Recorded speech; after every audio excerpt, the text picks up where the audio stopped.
আসসালামু আলাইকুম। আজকের এই ভিডিওটি আমি সাজিয়েছি ইউএসএর স্টাডি ভিসা নিয়ে। অনেক আগ্রহ প্রকাশ করেছিলেন, অনেকে আমাকে পার্সোনালি মেসেজ দিয়েছিলেন যে ইউএসএর স্টাডি ভিসা নিয়ে কমপ্লিট একটা ভিডিও চাই। তো আজকের এই ভিডিওতে আমি আপনাদের সাথে চেষ্টা করব ইউএসএর সকল ইনফরমেশন জানানোর জন্য। তো চলুন শুরু করা যাক আজকের এই ভিডিওটি। ইউএসএতে যারা আপনারা অ্যাপ্লিকেশন করতে চাচ্ছেন তারা জেনে খুশি হবেন যে ইউএসএতে 3টা ইনটেক রয়েছে।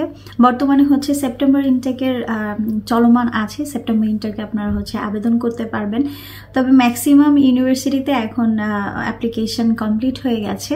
আপনারা জানুয়ারি ফেব্রুয়ারি ইনটেকের জন্য আবেদন করতে পারবেন। তবে মাঝখানে একটা ইনটেক আছে, অর্থাৎ 3টা ইনটেকে আপনারা ইউএসএতে অ্যাপ্লিকেশন করতে পারবেন যারা আন্ডার গ্র্যাজুয়েশন এবং পোস্ট গ্র্যাজুয়েশনের জন্য ইউএসএতে এই মুহূর্তে যেতে চাচ্ছেন।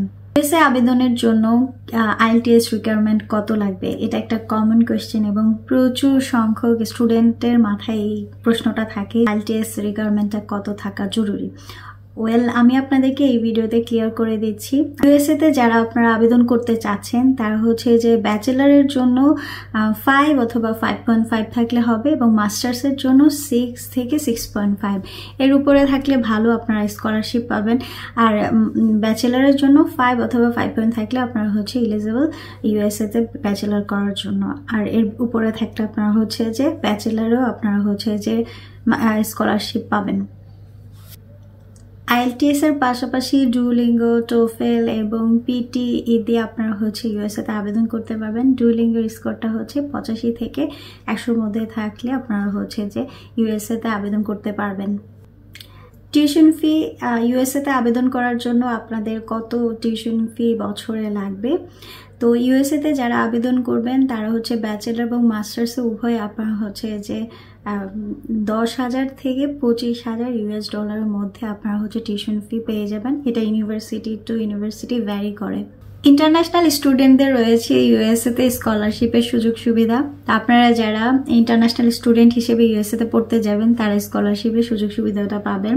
তো স্কলারশিপটা নির্ভর করে আসলে আপনার ইউনিভার্সিটির উপরে এবং আপনার প্রিভিয়াস রেজাল্ট এবং আইএলটিএস এর উপরে। ইন্টারন্যাশনাল স্টুডেন্ট হিসেবে আপনারা 50 to 80% স্কলারশিপের সুযোগ সুবিধাটা পাবেন। অনেক সময় এটা সাবজেক্টের উপর ভ্যারি করে, অর্থাৎ আপনারা যারা আইটি ইঞ্জিনিয়ারিং সাবজেক্টে যাবেন তারা স্কলারশিপের সুযোগ সুবিধাটা পেয়ে থাকবেন অনেকাংশে। প্রত্যেকটা স্টুডেন্টের আরেকটা কমন কোয়েশ্চেন থাকে, আপনারা যারা ইউএসএতে ইন্টারন্যাশনাল স্টুডেন্ট হিসেবে যাবেন তারা কি কি সাবজেক্ট অ্যাভেলেবেল পাবেন। ইউএসএতে আপনারা সকল সাবজেক্ট পাবেন, সকল রকমের সাবজেক্ট আপনারা ইউএসএতে পাবেন আপনাদের প্রেফারেন্স অনুযায়ী। আপনারা যে পাবলিক স্টেট পাবলিক ইউনিভার্সিটিগুলোতে এবং যে অনেক সময় পাবলিক রিসার্চ ইউনিভার্সিটিগুলোতে আপনারা হিউজ সংখ্যক সাবজেক্ট কিন্তু পেয়ে থাকবেন।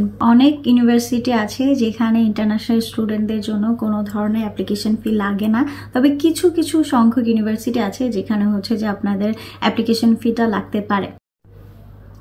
ইউএসএতে অ্যাপ্লাই করার সময় আপনারা মাথায় রাখবেন, আপনারা যে কোনো 2টা অথবা 3টা ইউনিভার্সিটিতে অ্যাপ্লাই করলে কিন্তু আপনার অফার লেটারটা পেয়ে যাওয়ার সম্ভাবনা থাকে। চেষ্টা করবেন পাবলিক ইউনিভার্সিটিগুলোতে অথবা স্টেট ইউনিভার্সিটিতে অথবা পাবলিক রিসার্চ ইউনিভার্সিটিগুলোতে আপনারা সাবজেক্ট চয়েস করতে, সেখানে কিন্তু ভিসা হওয়ার সম্ভাবনাটা অনেক বেশি থাকে আদার্স ইউনিভার্সিটিগুলো থেকে। এবার চলে আসি প্রসিডিউরে। আপনাদের প্রসিডিউরটা কেমন ইউএসএর ক্ষেত্রে এই ব্যাপারে আপনাদের একটু ধারণা দেওয়ার চেষ্টা করব। আপনারা প্রথমে ডেডলাইন দেখে আবেদন করবেন ইউএসএর যে কোনো 2টা অথবা 3টা ইউনিভার্সিটিতে আপনার প্রেফারেন্স অনুযায়ী সাবজেক্ট সিলেক্ট করে। তারপরে আপনাদের অফার লেটার আসবে। ব্যাচেলারের জন্য 2 সপ্তাহ এবং মাস্টার্সের জন্য 3 সপ্তাহ সময় লাগতে পারে। কোনো ইউনিভার্সিটিতে আপনারা 1 সপ্তাহের মধ্যে অফার লেটার পেয়ে যাবেন। অফার লেটার আসার পরে আপনাদের I-20 লেটার আসবে। I-20 লেটার আসতে আপনাদের 2 থেকে 3 দিন, কোনো সময় 1 সপ্তাহ সময় লাগতে পারে। I-20 লেটার আসার পরে আপনাদের এম্বাসি ফি পে করতে হবে। EBL ব্যাংকের মাধ্যমে এম্বাসি ফিটা পে করতে হবে। এম্বাসি ফি $185 তো আপনারা জানেন এম্বাসি ফি পে করার পরে আপনাদের এম্বাসি অ্যাপয়েন্টমেন্ট নিতে হবে। অনেকেই আপনারা হয়তো এই বিষয়টা সম্পর্কে অবগত যে ইউএসএ এম্বাসি ডেট এখন অ্যাভেলেবেল না। তো এম্বাসি ডেট নেওয়ার জন্য আপনাদের এম্বাসি ডেট কিনতে হবে, অর্থাৎ আপনাদের কিছু টাকা পে করতে হবে, তাহলে আপনারা হচ্ছে আপনাদের পছন্দ মতো এম্বাসি ডেটটা নিতে পারবেন। তো এই ক্ষেত্রে আপনাদের 15,000 টাকার মতো খরচ হবে এম্বাসি ডেটটা কেনার জন্য। যেহেতু ইউএসএ এম্বাসি ডেট অনেক রাশ থাকে, তো অ্যাভেলেবেল এম্বাসি ডেট পাওয়া যায় না, সে কারণে আপনাদের এখানে কিছু টাকা পে করতে হবে।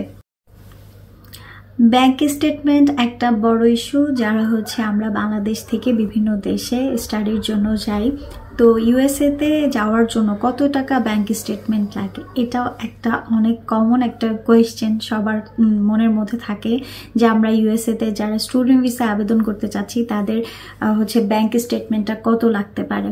ওয়েল, ব্যাংক স্টেটমেন্টটা নির্ভর করে আপনার ইউনিভার্সিটির টিউশন ফির উপরে, আর আপনি হচ্ছে যে আপনার প্রত্যেক বছর আপনার কত টাকা হচ্ছে যে খরচ হচ্ছে ইউএসএতে।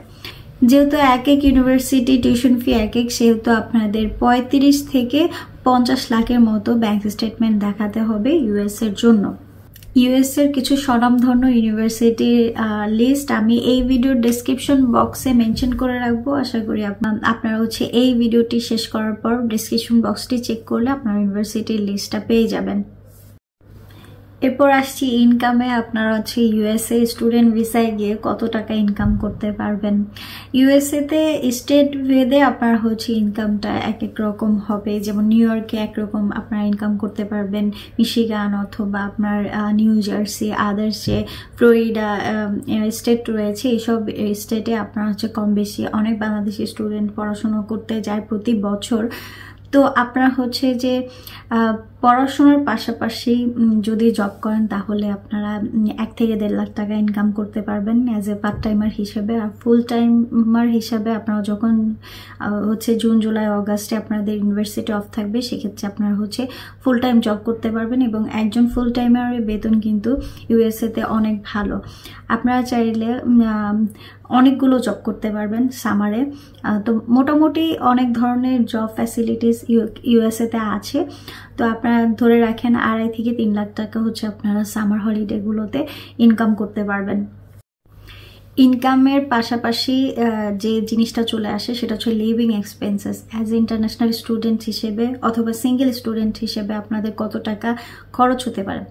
তো আপনারা যদি ডরমিটরিতে থাকেন তাহলে একরকম খরচ হবে, আর আপনারা যদি পার্সোনাল বাসা নিয়ে থাকেন তাহলে আরেক রকম খরচ হবে। দুটো অপশনেই আপনারা হচ্ছে ইউএসএতে থাকতে পারবেন। তো ডরমিটরিতে থাকলে সেটা হচ্ছে যে আপনাদের 6 মাস পর অথবা 4 মাস পর পর পে করতে হয় একটা হিউজ সংখ্যক অ্যামাউন্ট। তো আপনাদের প্রতি মাসে হচ্ছে দেখা যাবে যে 70 থেকে 85-80 হাজার টাকা খরচ হতে পারে সিঙ্গেল স্টুডেন্ট হিসেবে। আর আপনারা যদি আপনাদের স্পাউস সহ যান সেক্ষেত্রে খরচটা বাড়তে পারবে, এবং স্টেট ভেদে আসলে খরচটা কম বেশি হতে পারে। পিআর ফ্যাসিলিটিস নিয়ে আমি ছোট করে একটু বলতে চাই। আপনারা অনেকেই জানেন যে আসলে ইউএসএ যাওয়া মানে হচ্ছে পরবর্তী জেনারেশনকে আসলে এস্টাবলিশড করা। কারণ আপনি অ্যাজ ইন্টারন্যাশনাল স্টুডেন্ট হিসেবে যখন ইউএসএতে যাবেন পড়াশোনা শেষ করার পরে আপনার কিন্তু সেখানে গ্রিন কার্ড নেওয়ার একটা সম্ভাবনা থাকবে, তার পরবর্তীতে হচ্ছে পাসপোর্ট বা ন্যাশনালিটি নেওয়ার সম্ভাবনা থাকবে। তবে সেইগুলো আসলে অনেক দূরের ব্যাপার। প্রথমত আপনাকে সেখানে টিকে থাকতে হবে, স্ট্রাগল করতে হবে। প্রথম 4-5 বছর আপনার পড়াশোনার প্রচুর একটা স্ট্রাগলিং পিরিয়ড যাবে। এগুলো উত্তরে যদি আপনি ভালো পর্যায়ে যেতে পারেন ইনশাল্লাহ সেখানে সম্ভাবনা রয়েছে আপনার হচ্ছে যে গ্রিন কার্ড অথবা পরবর্তীতে ন্যাশনালিটি নেওয়ার ক্ষেত্রে। বিবাহিত স্টুডেন্টদের ব্যাপারে একটু বলতে চাই, স্পাউস নিয়ে ইউএসএতে আবেদন করা যাবে কিনা। হ্যাঁ, আপনারা যারা মাস্টার্সে অথবা ব্যাচেলারে ইউএসএতে আবেদন করবেন তারা চাইলে আপনার স্পাউস সহ আবেদন করতে পারবেন। ইউএসএ স্টুডেন্ট ভিসা আবেদন করার জন্য আপনাদেরকে অবশ্যই ইন্টারভিউতে অ্যাটেন্ড করতে হবে। আপনাদের ইন্টারভিউ হবে ইউএস এম্বাসিতে। আর ইউএসএতে একটা ভালো দিক হচ্ছে তারা আপনার যেদিন ইন্টারভিউ সেদিনই আপনি আপনার অ্যাপ্রুভালটা পেয়ে যাবেন। যদি ভিসা হয় সেটাও আপনি সেদিনই জেনে যাবেন, এবং ভিসা না হলেও সেদিন আপনি জেনে যাবেন যে আপনি আসলে ভিসা পাচ্ছেন কিনা। এবার ছোট্ট করে আসলে কিছু সোশ্যাল অ্যাওয়ারনেস দেওয়ার চেষ্টা করব আমার এই ভিডিওর মাধ্যমে। তো ইউএসএতে যারা স্টুডেন্ট ভিসায় যান তাদের সাথে আমার অনেকের সাথেই আলাপ হয়েছে, যেমন আমার নিজের ভাইগনাও ইউএসএতে থাকেন।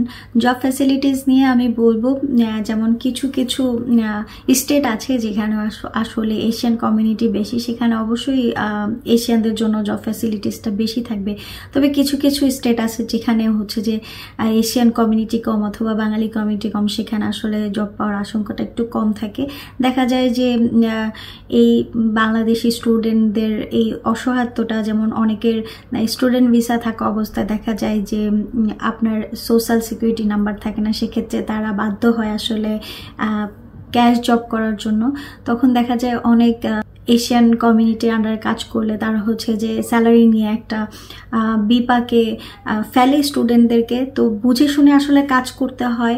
আপনি আসলে কাজে ঢোকার আগে বিষয়গুলো ক্লিয়ার হয়ে নেবেন যে আপনাকে তারা প্রতি মাসে আপনার জবের স্যালারিটা পে করবে কিনা, যেহেতু অনেক স্টেটে দেখা যায় সোশ্যাল নাম্বারটা থাকে না অনেক স্টুডেন্টদের, যার কারণে তাদের বিভিন্ন গ্যাস স্টেশন অথবা বাংলাদেশিদের আন্ডারে অথবা এশিয়ানদের আন্ডারে জব করতে হয় আন্ডার দ্য টেবিল। তো আপনারা এই বিষয়গুলো আসলে জেনে যাবেন এবং হচ্ছে যে সতর্ক থাকবেন যেখানে আপনারা জব করেন না কেন, সবকিছু বুঝে শুনে তারপরে জব করবেন, না হলে আসলে বিদেশে কেউ কাউকে হেল্প করার মতো সময় থাকে না। তো এটাই আমার অ্যাওয়ারনেস থাকবে, আসলে যারা জব দিচ্ছেন তারাও আসলে চেষ্টা করবেন স্টুডেন্টদের টাকাগুলো ঠিক মতো পে করার জন্য, আর যারা জব করছেন তারাও জবে ঢোকার আগে সবকিছু ক্লিয়ার হয়ে তারপরে জবে ইন করার চেষ্টা করবেন। শেষ টপিক হচ্ছে যে ভিসার ইস্যু। ইউএসএতে এই মুহূর্তে ভিসার ইস্যু হাই আছে। আপনারা নিশ্চিন্তে যারা ইউএসএতে আবেদন করতে চাচ্ছেন করে ফেলুন। এখন বর্তমানে হচ্ছে সেপ্টেম্বর ইনটেকের জন্য ইউএসএতে অ্যাপ্লিকেশন করতে পারবেন। খুব বেশি একটা সময় নেই, দেরি করবেন না যারা হচ্ছে সেপ্টেম্বর ইনটেকের জন্য আবেদন করতে চাচ্ছেন। আর যারা হচ্ছে জানুয়ারি ফেব্রুয়ারির জন্য আবেদন করতে চাচ্ছেন তারাও আপনারা অ্যাপ্লাই করতে পারবেন বিভিন্ন ইউনিভার্সিটিতে। আর ইউএসএর ভিসার সম্পর্কে যে কোনো ইনফরমেশনের জন্য অথবা ইউএসএ প্রসিডিওর অথবা অ্যাপ্লিকেশন করার জন্য যদি কোনো ধরনের হেল্প লাগে আমার ইনস্টাগ্রামে আপনারা নক করতে পারেন। ইনশাল্লাহ আমি চেষ্টা করব আপনাদেরকে সাহায্য করার জন্য। সবাই ভালো থাকবেন, সুস্থ থাকবেন। আল্লাহ হাফেজ।